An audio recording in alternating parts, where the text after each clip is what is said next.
ನಮಸ್ಕಾರ ವೀಕ್ಷಕರೇ, ಶೋಧಾ ಚಾನೆಲ್ಗೆ ನಿಮ್ಮೆಲ್ಲರಿಗೂ ಆತ್ಮೀಯವಾದ ಸ್ವಾಗತ. ಈಗಷ್ಟೇ ನಿಧನರಾಗಿರುವ ಮಾಜಿ ಪ್ರಧಾನಿ ದೇವೇಗೌಡ ಅವರ ಪತ್ನಿ ಚೆನ್ನಮ್ಮ ಅವರ ಮೇಲೆ 2001ರಲ್ಲಿ ದಾಳಿ ನಡೆದಿತ್ತು. ಅದು ಯಾಕಾಯಿತು, ಆ ದಾಳಿನ ಯಾರು ಮಾಡಿದ್ರು, ಈ ವಿಷಯವನ್ನು ಸಂಪೂರ್ಣವಾಗಿ ನಮ್ಮ ಇವತ್ತಿನ ಸಂಚಿಕೆಯಲ್ಲಿ ತಿಳಿದುಕೊಳ್ಳೋಣ ಬನ್ನಿ. ಅದಕ್ಕಿಂತ ಮೊದಲು ನೀವಿನ್ನು ನಮ್ಮ ಶೋಧಾ ಚಾನಲ್ನ ಸಬ್ಸ್ಕ್ರೈಬ್ ಮಾಡಿಲ್ಲ ಅಂದರೆ ಮೊದಲು ಸಬ್ಸ್ಕ್ರೈಬ್ ಮಾಡಿ, ಪಕ್ಕದಲ್ಲೇ ಇರೋ ಬೆಲ್ ಐಕನ್ನ ಟಚ್ ಮಾಡಿ. ಭಾರತದ ಪ್ರಧಾನಿಯಾಗಿ ದೇಶವನ್ನೇ ಮುನ್ನಡೆಸಿದ ಎಚ್.ಡಿ. ದೇವೇಗೌಡರಂತಹ ಮುತ್ಸದ್ದಿಯ ಬೆನ್ನಿಗಿದ್ದ ಅತಿ ದೊಡ್ಡ ಶಕ್ತಿ ಚೆನ್ನಮ್ಮನವರು. ರಾಜಕೀಯ ಏಳುಬೀಳುಗಳಲ್ಲಿ ಅಧಿಕಾರದ ಗದ್ದುಗೆಯಿಂದ ಹಿಡಿದು ಹೋರಾಟದ ದಿನಗಳವರೆಗೂ ಪತಿಯ ನೆರಳಾಗಿ ಇಡೀ ಕುಟುಂಬದ ಜವಾಬ್ದಾರಿಯನ್ನು ಹೊತ್ತಿದ್ದ ಆ ತಾಯಿ ಇದೀಗ ನೆನಪು ಮಾತ್ರ. ವಯೋಸಹಜ ಕಾಯಿಲೆ ಹಾಗೂ ಉಸಿರಾಟದ ತೊಂದರೆಯಿಂದ ಬೆಂಗಳೂರಿನ ಮಣಿಪಾಲ್ ಆಸ್ಪತ್ರೆಗೆ ದಾಖಲಾಗಿದ್ದ 89 ವರ್ಷದ ಚೆನ್ನಮ್ಮನವರು ಜುಲೈ 18ರಂದು ಸಂಭವಿಸಿದ ತೀವ್ರ ಹೃದಯಾಘಾತದಿಂದ ಇಹಲೋಕ ತ್ಯಜಿಸಿದ್ದಾರೆ. ರಾಜಕೀಯದ ಯಾವುದೇ ವೇದಿಕೆಗಳಲ್ಲಿ ಕಾಣಿಸಿಕೊಳ್ಳದೆ ಕ್ಯಾಮರಾ ಕಣ್ಣುಗಳಿಂದ ಸದಾ ದೂರವೇ ಉಳಿದಿದ್ದ ಈ ಸರಳ ಮಹಿಳೆಯ ಬದುಕಿನಲ್ಲಿ ಯಾರೂ ಊಹಿಸದಂತಹ ಒಂದು ಭೀಕರ ಕರಾಳ ಅಧ್ಯಾಯವಿತ್ತು. ಇಂದು ಅವರ ನಿಧನದ ಸುದ್ದಿ ಕೇಳಿ ಕಂಬನಿ ಮಿಡಿಯುತ್ತಿರುವ ಅನೇಕರಿಗೆ ಕಾಲು ಶತಮಾನದ ಹಿಂದೆ ಅವರು ಅನುಭವಿಸಿದ ಆ ಘೋರ ಯಾತನೆ ಮತ್ತು ಅವರು ಎದುರಿಸಿದ ಆ ಭೀಕರ ಆ್ಯಸಿಡ್ ದಾಳಿಯ ಬಗ್ಗೆ ತಿಳಿದಿರುವ ಸಾಧ್ಯತೆ ತೀರಾ ಕಡಿಮೆ. ಅದು 2001 ಫೆಬ್ರವರಿ 21 ಅಂದು ಮಹಾಶಿವರಾತ್ರಿ ಹಬ್ಬದ ಪವಿತ್ರ ದಿನ. ದೇವೇಗೌಡರ ಕುಟುಂಬಕ್ಕೆ ಹಾಸನ ಜಿಲ್ಲೆಯ ಹೊಳೆನರಸೀಪುರ ತಾಲೂಕಿನ ಹರದನಹಳ್ಳಿಯ ದೇವೇಶ್ವರ ಸ್ವಾಮಿ ಅತ್ಯಂತ ಶ್ರದ್ಧಾಭಕ್ತಿಯ ಮನೆದೇವರು.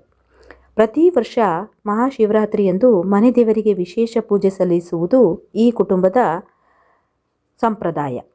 ದೇವೇಗೌಡರು ರಾಷ್ಟ್ರಮಟ್ಟದ ಹಾಗೂ ರಾಜ್ಯ ಮಟ್ಟದ ರಾಜಕೀಯ ಕಾರ್ಯಗಳಲ್ಲಿ ಸದಾ ಬಿಡುವಿಲ್ಲದ ನಾಯಕರಾಗಿದ್ದರಿಂದ ಮನೆಯ ಹಾಗೂ ದೇವರ ಜವಾಬ್ದಾರಿಗಳೆಲ್ಲವೂ ಚೆನ್ನಮ್ಮನವರ ಹೆಗಲ ಮೇಲಿತ್ತು. ಅಂದು ಕೂಡ ಹಾಗೆಯೇ ಪೂಜಾ ಕೆಲಸಗಳನ್ನು ಚೆನ್ನಮ್ಮನವರು ನೆರವೇರಿಸಬೇಕಾಗಿತ್ತು. ಶಿವರಾತ್ರಿಯ ವಿಶೇಷ ಪೂಜೆ ಸಲ್ಲಿಸಲು ಚೆನ್ನಮ್ಮನವರು ತಮ್ಮ ಪುತ್ರ ಎಚ್.ಡಿ. ರೇವಣ್ಣ ಹಾಗೂ ಭವಾನಿ ರೇವಣ್ಣ ಅವರೊಂದಿಗೆ ಹರದನಹಳ್ಳಿಯ ದೇವಸ್ಥಾನಕ್ಕೆ ಬಂದಿದ್ದರು. ದೇವರ ಸನ್ನಿಧಿಯಲ್ಲಿ ಭಕ್ತಿಯಿಂದ ಪೂಜಾ ಕೈಂಕರ್ಯಗಳು ನಡೆಯುತ್ತಿದ್ದವು. ಆದರೆ ಅದೇ ದೇವಸ್ಥಾನದ ಆವರಣದಲ್ಲಿ ಮುಂದಿನ ಕೆಲವೇ ಕ್ಷಣಗಳಲ್ಲಿ ಇಡೀ ರಾಜ್ಯವೇ ಬೆಚ್ಚು ಬೀಳಿಸುವಂತಹ ರಕ್ತ ಹೆಪ್ಪುಗಟ್ಟುವ ಘಟನೆಯೊಂದು ನಡೆಯಲಿದೆ ಎಂದು ಕೂಡ ಯಾರೂ ಕೂಡ ಕನಸಿನಲ್ಲಿ ಎಣಿಸಿರಲಿಲ್ಲ. ಆ ಘೋರ ಕೃತ್ಯದ ಹಿಂದಿದ್ದುದು ಬೇರಾರೂ ಅಲ್ಲ, ಸ್ವತಃ ದೇವೇಗೌಡರ ರಕ್ತ ಸಂಬಂಧಿ. ಹೌದು, ದೇವೇಗೌಡರ ಸ್ವಂತ ಸಹೋದರರ ಬಸವೇಗೌಡರ ಪುತ್ರ ಲೋಕೇಶ್ ಎಂಬುವರು. ಅವರೇ ಈ ಕೃತ್ಯದ ರೂವಾರಿಯಾಗಿದ್ದರು.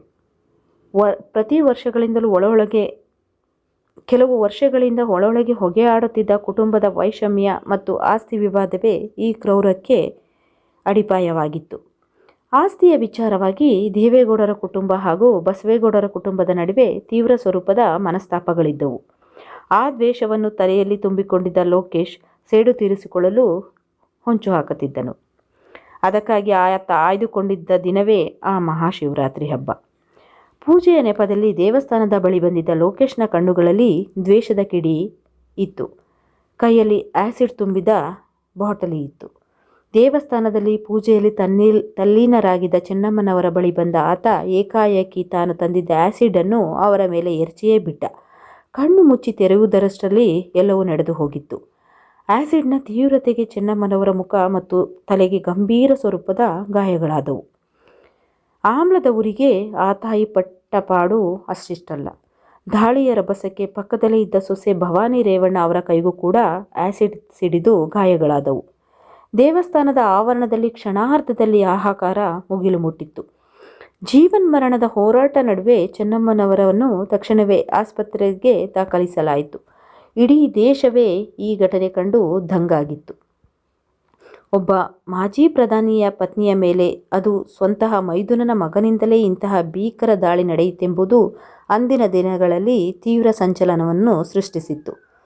ತೀವ್ರವಾದ ಸುಟ್ಟ ಗಾಯಗಳಿಂದ ಬಳಲುತ್ತಿದ್ದ ಚೆನ್ನಮ್ಮನವರ ಚಿಕಿತ್ಸೆ ದೀರ್ಘಕಾಲದವರೆಗೆ ನಡೆಯಿತು.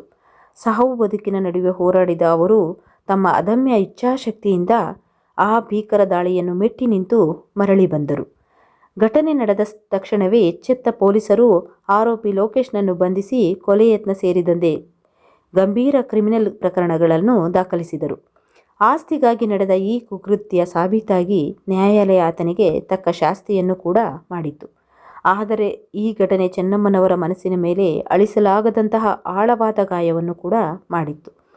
ಆ ಘಟನೆಯ ನಂತರ ಚೆನ್ನಮ್ಮನವರು ಸಾರ್ವಜನಿಕ ಬದುಕಿನಿಂದ ಬಹುತೇಕ ದೂರವೇ ಉಳಿದರು.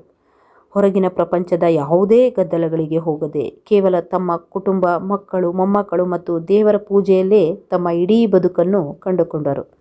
ಎಷ್ಟೇ ಕಷ್ಟಗಳು ಬಂದರೂ, ಎಂತಹದೇ ನೋವುಗಳಿದ್ದರೂ ಕೂಡ ಅದನ್ನು ನುಂಗಿಕೊಂಡು ದೇವೇಗೌಡರ ಬೆನ್ನೆಲುಬಾಗಿ ನಿಂತಿದ್ದ ಆ ಅಗಾಧ ಶಕ್ತಿ ದಶಕಗಳ ಕಾಲ ಆಸಿಡ್ ದಾಳಿಯ ಕರಾಳ ನೆನಪುಗಳನ್ನು ಮೌನವಾಗಿಯೇ ಭರಿಸಿತ್ತು.